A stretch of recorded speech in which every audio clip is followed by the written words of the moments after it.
Olá pessoal, tudo bem? Como estão? Bom, hoje nós vamos dar continuidade àqueles contratos de colaboração, né? Falando especificamente sobre o contrato de distribuição e o contrato de agência, né? O contrato de distribuição e o contrato de agência estão regulados pelo nosso Código Civil, né? A partir do artigo 710 até o artigo 721. Portanto, eles se consideram enquanto contratos típicos, né, regulados pela nossa legislação. Tá? O Código Civil, quando ele vem a falar de contrato de distribuição de agência, né, ele meio que no título ele coloca como se fosse dois contratos, mas no bojo da lei como se fosse um contrato só. Né? Como é que é a diferença? Né? A diferença é que a gente tem, pelo próprio conceito do que seria esse contrato de distribuição e o contrato de agência.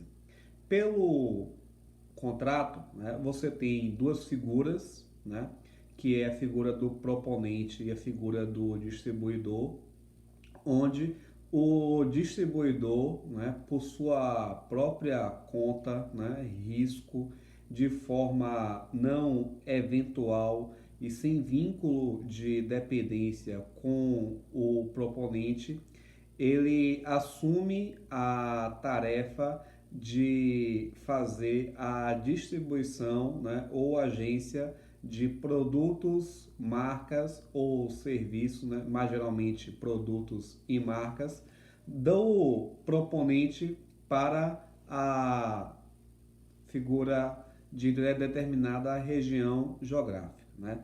Então, repetindo, pelo contrato de distribuição e agência, você tem duas figuras. Você tem a figura do proponente, né?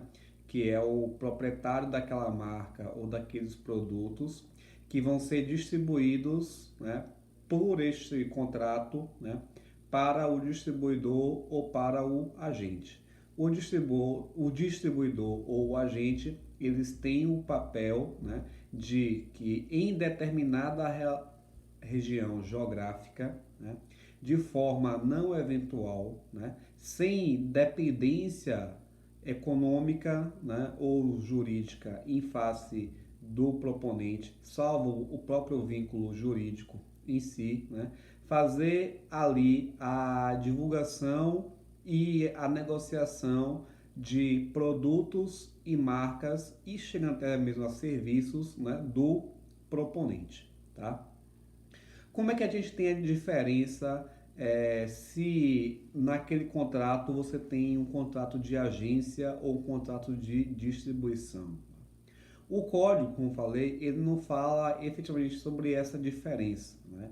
Mas a doutrina ela entende que será contrato de distribuição quando o distribuidor ele tiver consigo, né, aqueles produtos e marcas, né, do proponente. Né? Então, cabe a ele fazer, além dessa divulgação, negociação dos produtos e das marcas do proponente, fazer ainda a celebração do contrato de compra e venda e entrega destas mercadorias. Tá?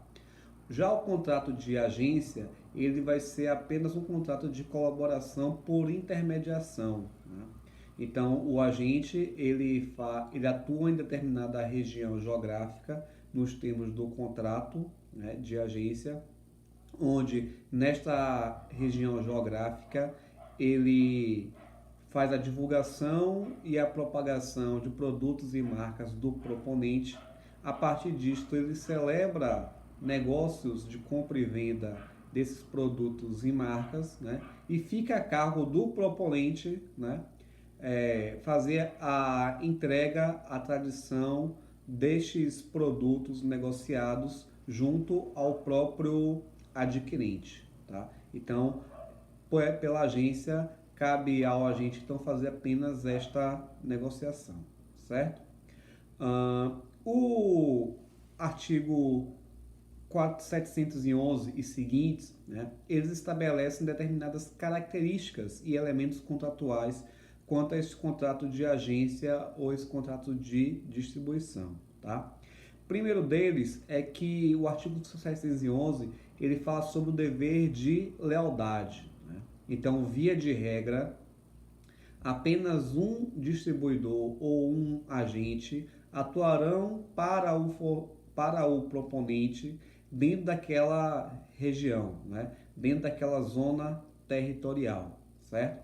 Então, via de regra, para determinado bairro, cidade, estado, região metropolitana, né, nos termos do contrato, apenas terá um agente ou um distribuidor, né, daquele proponente, salvo se o próprio contrato ele estabelecer a possibilidade de você ter concorrência dentro daquela região, certo? Além disso, ele também estabelece outras questões, como, por exemplo, né, a possibilidade de haver perdas e danos para o distribuidor ou para o agente, né? Quando a perdas e danos aqui, ele vai se dar em caso de rescisão do contrato, se aquele negócio jurídico, né, aquela negociação, aquela atuação empresarial, ela ficar impossibilitada dentro daquela região territorial de atuação do agente ou do distribuidor. Por exemplo, né, vamos imaginar que você tem uma empresa proponente de produtos de limpeza, né? Exemplo da Limpano, você tem uma Limpano, né? E aí a Limpano, ela em Salvador, né? Veja, região territorial, ela tem um distribuidor, né? E aí vamos chamar esse distribuidor de Supermix, por exemplo. Então você tem Supermix de distribuidora, tá? E aí de repente a Limpano ela aumenta em 40% o preço dos seus produtos e das suas marcas, né? Com isso, a Supermix distribuidora ela não consegue manter os contratos, né, de compra e venda, de distribuição, né, que ela tinha com os adquirentes, que eram os mercadinhos, né, mercearias, etc., daqui de Salvador. E isso também gera uma impossibilidade nessa continuação do negócio, né, do contrato de distribuição com a Limpano, né? Então, por conta da elevação do valor cobrado pela Limpano, não tem mais a Supermix como atuar naquela região para esta empresa, em razão do alto valor econômico que não é suportado, né, pelos pequenos mercadinhos, mercearias, né, padarias, enfim, que façam essa venda desses produtos e marcas da Limpano a partir do distribuidor Supermix, né? Então, se houver isto, né, durante a vigência do contrato de distribuição ou do contrato de agência, é possível a rescisão do contrato por perdas e danos, tá? É, o contrato de distribuição ou de agência, ele pode ser por prazo determinado ou por prazo indeterminado.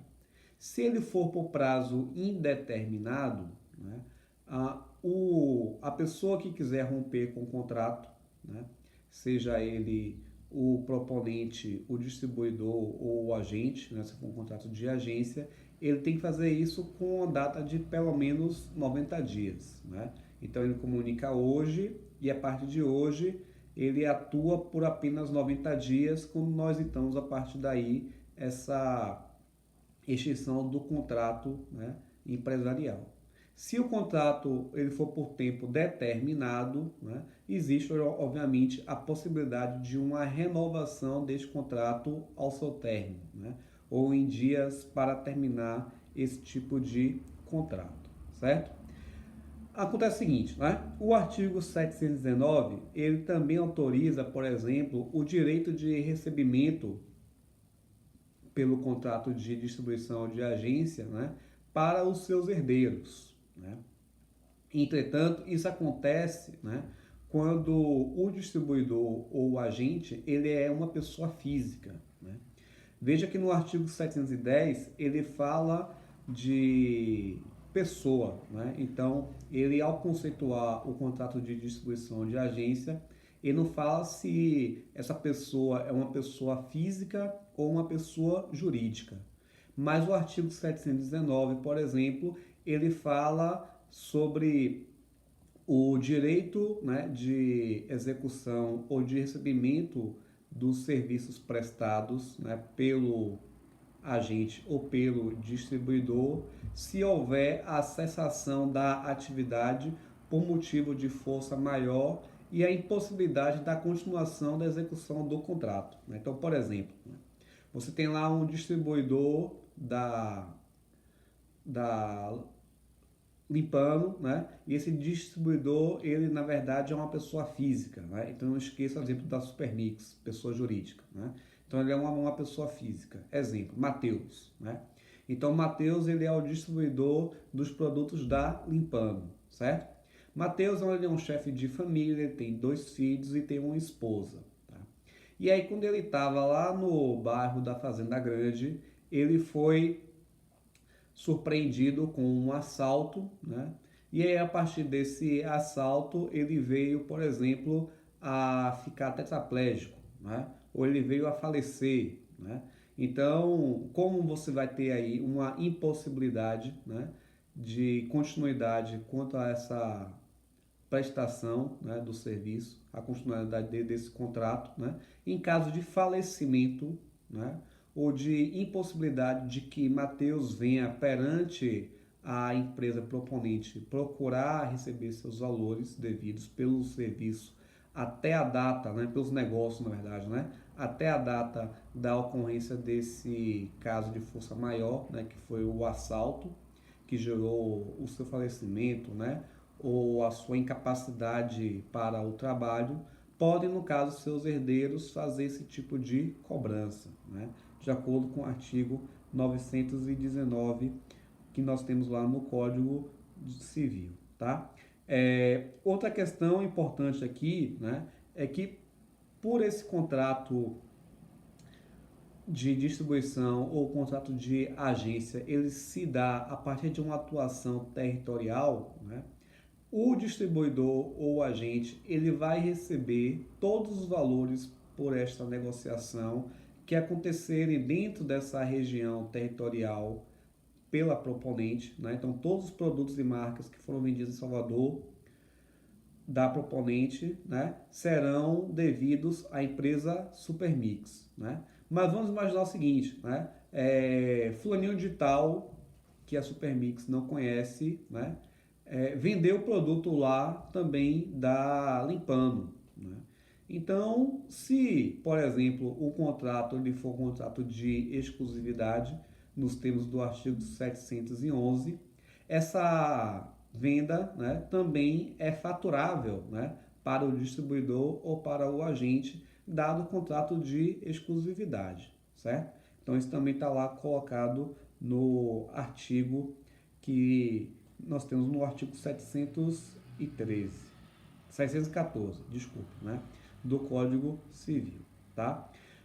Veja só, tem algumas questões importantes que a gente esclarecer a título de comparação do contrato de agência e distribuição para o contrato de representante comercial ou de representação comercial que nós demos já nas aulas anteriores, né?